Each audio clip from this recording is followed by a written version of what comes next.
Uh, well, got the biggest challenge that we've had all year for sure, and in Miami, this is a really complete football team. Manny's done a great job down there, and I mean they got dudes everywhere. Pretty easy to see when you turn the film on. Offensively, they're playing with a lot of confidence. They're fast. This quarterback is a special player. Running backs are physical. They got speed and length outside. Tight end. They got two tight ends that are probably, first two-round type guys at the next level. Very experienced offensive line. Play incredibly fast with their tempo, and got our hands full for sure. And they're balanced in what they do. But looking at their quarterback, I mean he's a great quarterback. I mean he can do it all. There's really nothing he can't do. He can make all the throws, and when he runs it, I mean he's a running back. He's got that mindset too of a running back when he takes off running. Very physical. He's averaging 5.4 yards after contact. So this is a very physical player, and he's averaging 15 yards a scramble. He's made some huge plays in the passing game, and again, just a really good scheme and a big challenge for us. But good players all across the board. Like I said, very experienced up front. A bunch of starters back, and you mix in this quarterback, and all of a sudden you got the recipe for a lot of success. So that's what you've seen in their first three games. And then defensively, they got a lot of special talent. Starting up front. I mean, they got the Player of the Year from Temple, the AAC Conference Player of the Year, who's there, and then that number 15, man, he is a long, physical, violent athlete coming off the edge. The guys inside are great players. Got a bunch of guys that can run on the back end. So this is a complete team in every facet of the game. So we got our hands full, but we're excited about it. Look forward to the challenge. That's for sure. This is the way it should be. It gets tougher as you go. It doesn't get easier as you go. It gets tougher, and so we're super excited about another night game in the Valley and game day and all that stuff. But for us, proud of our team and all that they've accomplished in the first quarter of our season. Being 3-0 is the good news, and also the good news is we're 3-0 and we hadn't come close to playing our best football. We got a lot of improving that we can do, which is very encouraging. And that's our job as coaches to get us better. But I think we're in a good spot from a health standpoint, and hopefully we can continue to have good success in doing what we need to do. The rest of this week, we've got 2 more tests Wednesday and Friday, and hopefully get good results there, and got everybody there ready for the show Saturday night. But with that, I'll take your questions. Line is open for questions. Coach, it's Trevor Gross from CUTigers.com here. You mentioned that they're a complete team. That includes, of course, special teams. That transfer kicker of theirs is a really good field goal kicker. How good is it to know that your special teams have been playing as well as they have, especially BT? Yeah, after 3 games, that's been the most pleasing part. If you ask me one area of our team that I'm just most excited about, it's been our special teams. After 3 games, we've made a difference in the game. That's a part of our plan to win, is to make a difference in the game. To create field position for the offense, create field position for the defense, to score points. Special teams does all those things. And so really proud of what we've been able to do, the consistency there. Spires has been really good for us in executing what we need when we need it. And, our Potter and our whole battery's been excellent there. Our coverage has been good. But the biggest positive has been our return game. We've had some explosives in the return game, and then the improvement with BT. Those were 2 areas that were where we were the most inconsistent last year, and so far after 3 games we've been very good there. So hopefully that'll continue.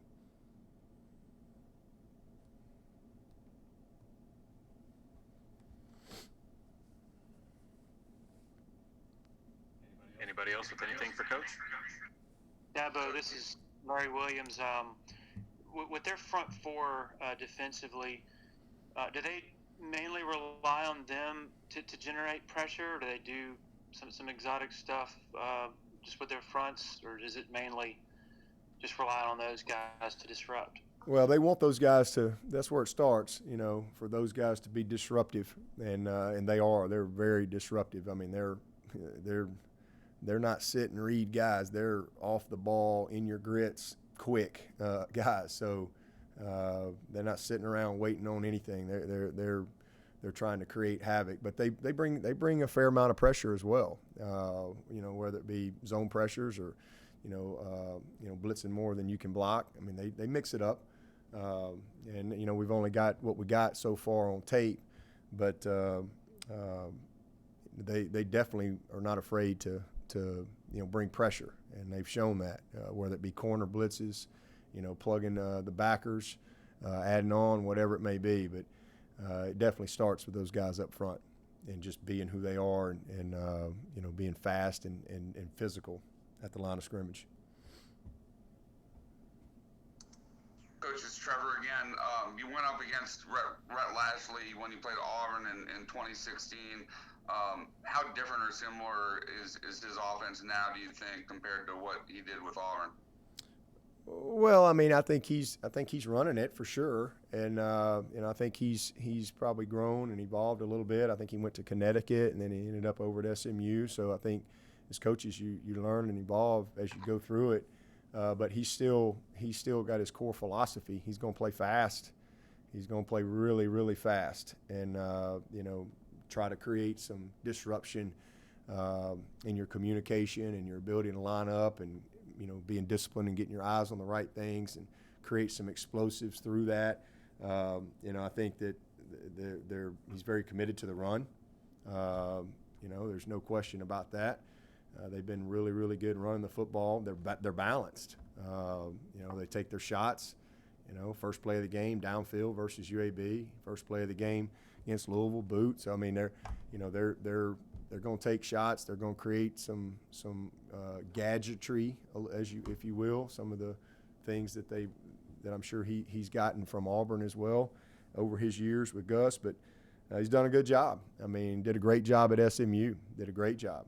And, have no doubt that he'll have them well prepared for us Saturday night. Dabo, this is Gene in Charleston.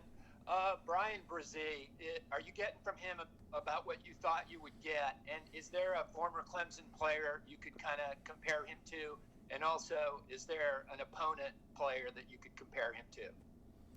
We're getting more than we could have expected out of Bryan Bresee. He's a true freshman, and he's got 2 or 3 sacks in 3 games, and 2 of those games limited snaps just by nature of the game. So he's got a bright future, and he's going, if he stays healthy, he'll be a freshman All-American type guy, all that stuff for sure, because he's just very gifted and disruptive. Game is natural to him. He's so physical and big and athletic, but man, he's just going to get better and better as he goes through his career. So Trevor was a great player as a freshman, led us to a national championship, but there's no comparison between Trevor now and Trevor as a freshman. So Bryan is a special talent, but far from a complete player. But we're getting more than you could have ever expected from a true freshman. So excited about him. As far as comparing him, I don't really know. I mean, we've had some big time. He's a combination of a lot of guys. He's certainly athletic like Christian. He's kind of freaky big like Dexter. Not quite Dexter, but the combination of that athleticism and size makes him unique. He's got a motor like Grady Jarrett. Just something like that. You just can't coach that. You either got that or you don't. And he's got that type of tenacity. He loves it. He's a great teammate, and so he's a little bit of a combination of a lot of the guys that we've had come through here. But hopefully, as he goes through his career, I'll have a little more clarity on the other guys. Hey, Dabo, Dabo, it's Anna with 24/7 Sports. Tony was talking yesterday about how just the importance of accuracy, especially downfield in the passing game against Miami, because they like to force you to throw the ball into tight windows. So just kind of the importance of making contested catches and catches in traffic this weekend. Is that more about most importance? Yeah, and we've had to do that, the first 3 games. I mean, we've had, Amari had to fight through a shoulder to get on top of a guy, downfield, contested plays. I mean, he was close on another one, very contested play. We've had a bunch of those to this point. We get it every day in practice. So, fortunately, we've got, really good players out there that I think are ready to accept the challenge. And we got a quarterback that's very accurate. But it's of utmost importance every single week that we play, that we're accurate and that we, win the majority of those competitive plays. That's why you play the wideout. But when you play a team like Miami, the margin for error is smaller. So, we got to maximize our opportunities, when they present themselves. Dabo, Scott Kiefer with the Greenville News. Given your personnel and Miami's personnel, how high would you rate the potential for explosive plays Saturday night? Pretty high. There's a bunch of good football players. There's a bunch of guys on both sides that'll be playing on Sunday, in the near future. So you got really, really good players. There's going to be some explosives on both sides. This will be a heck of a game. It'll be a great matchup. This is like I said, by far the biggest challenge we've had and the biggest challenge they've had. So this is what it's all about. That's why they made it game day. You got 2 good teams here going at it. Yeah, well, this is Pete at AP. You mentioned game day coming up. I mean, usually these kind of night games, I'm thinking Notre Dame at home, Louisville. Pete, I can hear you. That's what I got. So I don't know if you can hear me or not, but that's how you sound. How about now? No. Hear me now? You're in a sewer pipe somewhere. I think I am. Pete, if you'll type your question in the chat, I'd be happy to pass it on after this next I question. have no idea what he said. Got to get the Verizon guy. He ain't been there yet, right? The Verizon guy. Can you hear me now? He ain't been there yet. Wherever Pete's at, he's got one spot on the planet he hadn't been yet. Hey, Coach, it's David Hood with TigerNet. Are you already keeping an eye on the weather for this weekend? Supposed to be, maybe some nasty weather come through, another tropical storm, bringing a hurricane and hurricanes with it. Do you already start to keep an eye on that? I hadn't even looked at it one time, not 1 second. What's that going? What good would that do me? I could care less. Hey, we've played in hurricanes before. We actually play in the hurricanes. We got double hurricanes this week. My son plays the Hurricanes on Friday night, so we got hurricanes everywhere. This week. But I really, honestly, I haven't looked at anything on the weather. I'm just whatever the good Lord gives us, as long as it's the same weather for both teams, none of it matters. Hey, Dabo, this is Grace Rayner with The Athletic. With this being the first top 10 matchup at home since Louisville 4 years ago, what do you remember about that game and that night? 2 amazing quarterbacks. Neither one wanted to lose, and did everything they could to help their teams win. And it was a special performance by Lamar, special performance by Deshaun, a bunch of unbelievable individual performances across the board. Remember Jordan Leggett, and just some great plays. And then comes down to one play, Marcus Edmond.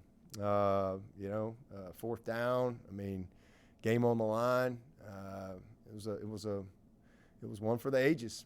2 really, really good teams that laid it all on the line that night. We were very fortunate to truly make one more play than they did.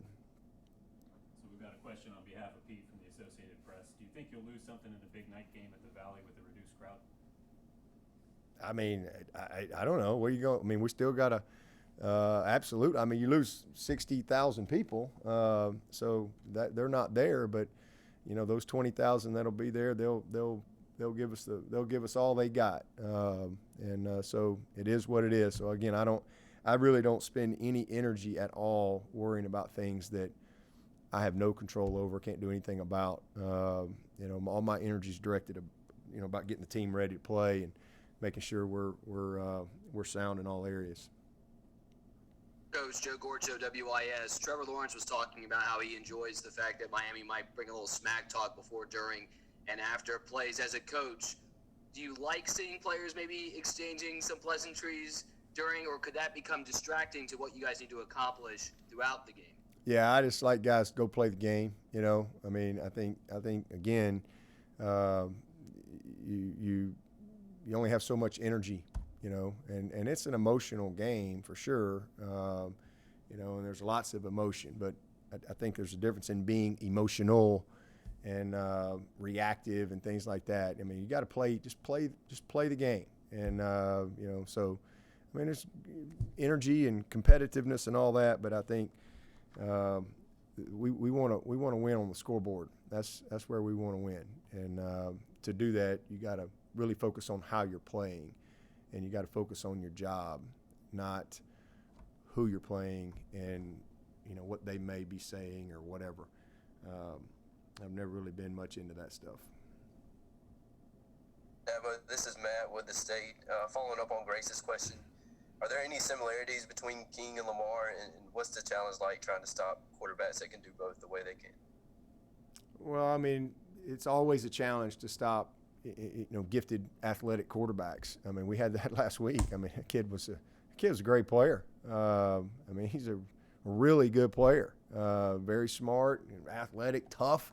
I mean, you see that shot that he took from Skowski early on, and he hops right back up. You know, I mean, he's like a linebacker playing quarterback, and it's the same thing with this guy. I mean, when he takes off, I mean, he's a run back, and that's the mindset he has. And you better have your big boy pads on, and then he can, you know, he wants to throw it first. He's a very good thrower, and he can throw the ball on the run. He can push the ball down the field. There's really nothing he can't do. You know, they're different. You know, he's fast, but, you know, he's not Lamar Jackson fast. Lamar Jackson was probably the fastest guy on the field, either team. You know, but you know, their guy's he's a very dangerous player. But they're different in some regards, but the similarities are they've got good people around them. They're well coached, good schemes, and you know, they challenge you because they can beat you with their mind, they can beat you with their arm, they can beat you with their legs. And so, you know, that's a three-phase quarterback. Hey, Coach, this is Cam Gaskins with ABC Columbia. I know every season you get tired of the narrative that you guys don't play anybody tough in an ACC schedule. So when you have a top 10 matchup like this in conference, how important is a game like this on a national stage to remind people that you guys aren't the only good team in the ACC? Oh, I ain't worried about none of that. I don't really care about what other people think. I mean, we play good people every year. I mean, we've been in 4 national championship games and 5 playoffs, and we've had to earn our way there. You don't get, you know, if you're not good enough, you're either good enough or you're not, you know, to win those type of games. So, and the main reason we've been able to win those type of games is because of what we see week in and week out. So, you know, people make up their own narratives that oftentimes are not reality. So I don't really worry about that. I just worry about what I can control, and that's our team, our program. And, you know, this is a really good football team we're getting ready to play. It's a rematch from ACC championship game a couple years ago. We just played Virginia, a rematch from last year's ACC championship game. So these are good teams that, you know, we're going to have to navigate through it if we want to win this league. Hey, Coach, it's David Hood again. Everybody loves to talk about the matchups and the quarterbacks and all that, but 15, Jaelan Phillips, the defensive end, will it be fun to watch him go against the tackles all night, especially considering he brings that length and then the speed as well. Yeah, and don't forget too. Lord help me. Let's don't make him mad. Make sure you mention too. Both them guys are really, really good. So Jackson and Jordan, they better be ready because it's gonna be a 4-quarter battle. That'll be fun to watch. If I was just sitting up in the stands, I'd be putting my eyes on them on that offensive line and defensive line. I think that's gonna be probably where the game's won and lost. Coach, this is Travis Bowen, Clemson SI. Just to kind of piggyback on that, how important is it to establish the line of scrimmage and get that run game going, especially after suffering some third and longs early last week? Yeah, we got in some third and longs, but we were going back and look at it. We actually did a lot of good things on first down, but it's just the way the nature of the game was. They're always triggering somebody, always an extra hat, always a corner, always a safety, and they're giving you a lot of space. And Travis had 114 yards receiving. So we put the ball in space, and that's why we were able to get through some of those third and longs. But we got to cut out some of the missed opportunities that got us off schedule a few times. But 53% on third down, that's going to win a lot of games. But we just go in and week out. People talk about stats and rushing. We could have rushed the ball. We could be leading the country in every statistical category after 3 games, if that's what my objective was. If I wanted to be leading the nation in rushing right now, we could be doing that. But that's not our objective around here. Our objective is to develop our team and to prepare our team and to win the game that we're playing. Hey Dabo, it's Josh from the Post and Courier. Andrew Booth said after the game that interception was really big for his confidence. How much has that been a point of emphasis for him over the last 12 months? That's great. Last year was a big learning experience for him, and he wasn't really 100%, kind of battling a little knee issue all year. But he got some experience, and that was good for him. But it was great. He got a chance to learn from a guy like AJ last year. Just a true guy. In front of him. DK was a first-year guy. He was trying to figure it out. So I'm really glad he had a guy like AJ to really, really learn from on how you go about your business, and he's done awesome. I love our corners. I think that we got several guys that can play. You saw that the other night. I don't really, to be honest with you, I don't really care who runs out there first. I don't care how much they play because I trust those guys. I feel really, really good about the guys at corner. This is a competitive group, and for the first time, really, in a long, long time, I think that we can keep guys fresh, and hopefully get better as the game goes, and just have the type of real depth that you need to have. We've got some guys there that can play the position. Got a couple young guys that are coming, but those 5 veteran guys. DK and Mario and Sheridan and Booth and even Lee Anthony, who's a little different from those guys, but a very functional player. Those 5 guys, can get the job done for us. So, you saw us rotate them in there and in any situation. So it's good to see that confidence in them growing. And Booth is a guy that I think has an incredibly bright future. Dabo, this is Larry Williams again. Not sure how much 2019 film of Miami's offense you've watched, just given the change in philosophy, but curious what the difference in their offensive line is this year compared to last. Yeah, you have to ask Brent that. I watched 0 of their 19 offense. Watched more. Well, obviously these games here, and then a little bit of just schematically some things they're doing at SMU. That's really it. But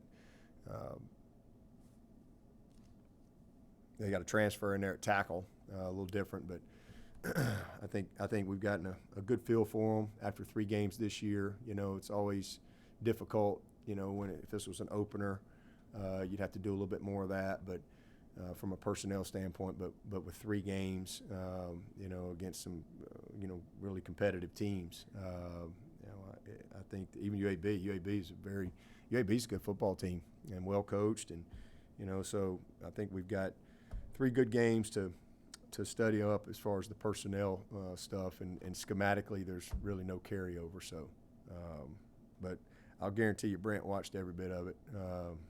Bet on that. Dabo, can you hear me now? I got you. There you go. Hey, talking about interceptions, across the ACC, it seems like a lot of teams are getting them. Pitt's got a bunch. Syracuse has a bunch. You don't really have to worry about your guy throwing them, it seems like a lot. But do you think maybe is the defense ahead of the offense these days? I mean, is that just in COVID land, the defense is coming out a little bit faster than offenses? Do you think? I mean, I don't know. I don't really know. I mean, I can just speak from our perspective. I think we've come out really fast offensively, against Wake, against Citadel, even last week. I mean, we come right out of the gate. I think we scored 7 out of 10 competitive drives. So I think it just depends on, what your experience is and those type of things. But hopefully we can continue to do a good job of taking care of the football and, not taking, making dumb plays. If you're going to have a tip ball pick somewhere, somebody's going to make a nice competitive play. But it's those forced errors. Those are the things you want to eliminate. And really proud of Trevor. He's done a great job, been very disciplined. It's hard to check the ball down on 3rd and 16 or 3rd and 12. But if that's what they're giving you, then you have to trust that. And, and if sometimes you want to take some shots, but if they're playing heavy coverage deep, then you have to take what's there. And you got to stay disciplined within the system. If you do, you're going to get good results and avoid negative plays. And so Trevor gets that. He's done a great job. But, that bunch last week was leading the nation in takeaways. So I'm really proud of our guys. We +2 in the margin. And then, interceptions come on the other side when you're aligned properly, when your eyes are where they need to be. You've got good timing in what you're doing. You have a great understanding of what the offense is doing. That comes from preparation.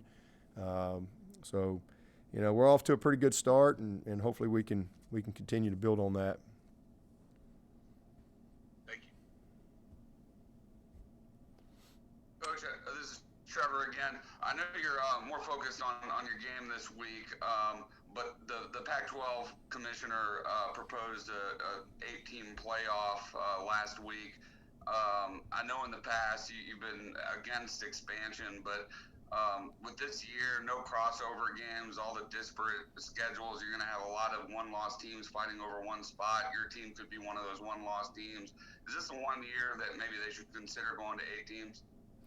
I guess you picking us to get beat this week right out of the gate, huh? You already got us. You already got us pegged, man. All right. I'm not. I'm not going to waste any brain cells on that. My focus is on what I control, and that's what we do here, getting our team ready to play, and just today. This is 2020. They may show up a month from now and tell us we're going to have a 32-team playoff. I have no idea. So just want to do a good job this week, and if the good Lord gives us another week, do a good job that week. That's really it for me. Hey, Dabo, Anna again. I know you said Miami was committed to the run. So what have you seen through 3 games from Cameron Harris? He's physical. I mean, he's averaging a bunch of yards, but just like the quarterback, he averaged 5 yards after contact. So, that's a pretty telling statistic right there. You learn a lot about a guy when you figure out what that stat is. And, he's a very good zone runner. He's got a great feel, great instincts. Again, he gets behind his pads. He's made some explosive plays. He finds the creases. And, he's a good cutback guy too when he needs to be, but he's a good football player, and they've been balanced, very, very balanced in what they do. So it all starts, honestly, right there in the run game for them. Hey, Dabo, it's Phil Kornblut. Have you heard from Deshaun since the shakeup in Houston yesterday, and are you ready for your name to be kind of floating around with that job over the next few weeks, few months? I have not heard from Deshaun, and that is not even anything that I want to even have to even think about. That's so. It's just you would be the one to ask that question. All the questions. Now, you want to ask anything about Miami? Next question. Okay. We'll take a couple more for Coach. Hey, Coach. It's Tucker Pettigrew with Clemson Athletic Communications. How proud are you to see Will Swinney named as a Campbell Trophy semifinalist? Yeah, it was pretty special moment. Pretty cool. It just shows his. I mean, he's a brilliant young man. He really is. Always has been. And his academic excellence is just through the roof. He's been a heck of an athlete his whole life, and he's been a one of the steadiest contributors that we've had here. 4 years as our holder, and making a contribution in other areas when he can, and he's one of the best leaders. He's very respected. And just really proud of him. So that was a pretty cool moment. When I literally found out, like everybody else, whenever the press release, I guess Ross sent it to me. So really proud of him. Super proud. We'll take one more for Coach.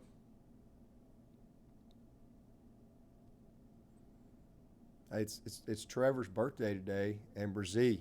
It was a good day in heaven for football players on this day. That's two pretty good ones right there.